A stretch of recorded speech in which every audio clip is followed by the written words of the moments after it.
முக்கிய செய்தி, காவல் நிலைய மரணங்கள் என்பது தொடர்கதையாகி உள்ளது என்று அதிமுக பொதுச் செயலாளர் எடப்பாடி பழனிசாமி அறிக்கை வெளியிட்டிருக்கிறார்.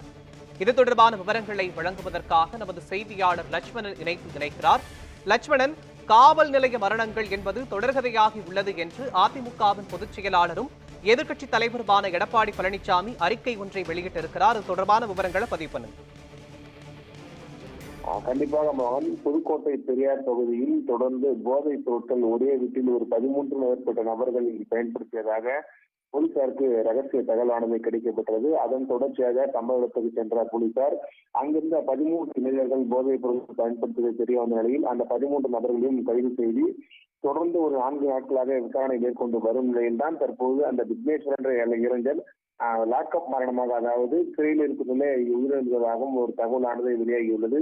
அதனை கண்டித்துதான் பல்வேறு எதிர்க்கட்சி தலைவர்களும் தற்போது கண்டனங்களை தெரிவித்து வருகின்றனர். குறிப்பாக அதிமுக பொதுச் செயலாளர் எடப்பாடி பழனிசாமி ஒரு கண்டன அறிக்கையானது வெளியிடப்பட்டிருக்கிறது. குறிப்பாக அதில் பார்த்தோம் என்றால், புதுக்கோட்டையில் காவல்துறை விசாரணைக்காக அழைத்து செல்லப்பட்ட விக்னேஸ்வரன் என்ற இளைஞர் உயிரிழந்ததாக பல்வேறு செய்திகள் காணப்பட்டு வருவதாகவும், குறிப்பாக திமுக ஆட்சியில் ஒரு புறம் போதைப் பொருள் புழக்கத்திற்கு எதிராகவும் சட்ட ஒழுங்கை காக்கவும் ஆக்கப்பூர்வமான நடவடிக்கை எடுப்பதில்லை எனவும், மறுபுறம் காவல் நிலைய மரணங்கள் என்பது தொடர்ந்து கதையாக உள்ளது எனவும் குறிப்பிடப்பட்டிருக்கிறது. குறிப்பாக சென்னையில் நடந்த விக்னேஷ் என்ற காவல் நிலைய மரணத்தின் போது நான் சட்டப்பேரவையில் கேள்வி எழுப்பிய போது கூட பச்சை தீ பேசியவர் தான் இன்றைய முதல்வர் என்றும், காவல் நிலைய மரணங்கள் தொடர்வதும் அதனை திமுக அரசு அதன் அதிகாரம் கொண்டு மூடி மறைக்க முயல்வதும் கண்டனத்துக்குரியது என்றும் தெரிவிக்கிறார்.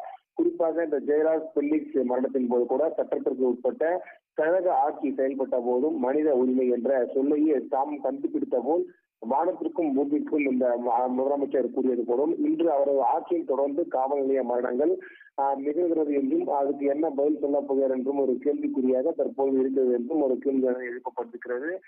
குறிப்பாக கடந்த 3 நாட்களாக விக்னேஷ் உட்பட்ட 12க்கும் மேற்பட்ட இந்த இளைஞர்கள் தொடர்ந்து இந்த போதைப் பொருட்கள் எந்தெந்த பகுதியில் விற்பனை செய்யப்படுகிறார்கள் என்பது குறித்து போலீசார் தொடர்ந்து இந்த வாகனங்களிலே தொடர்ந்து ஆய்வு மேற்கொண்டு வந்த நிலையில் திடீரென அவருக்கு உடல்நலக்குறைவு காரணமாக அரசு மருத்துவமனையில் சேர்த்துள்ளனர்.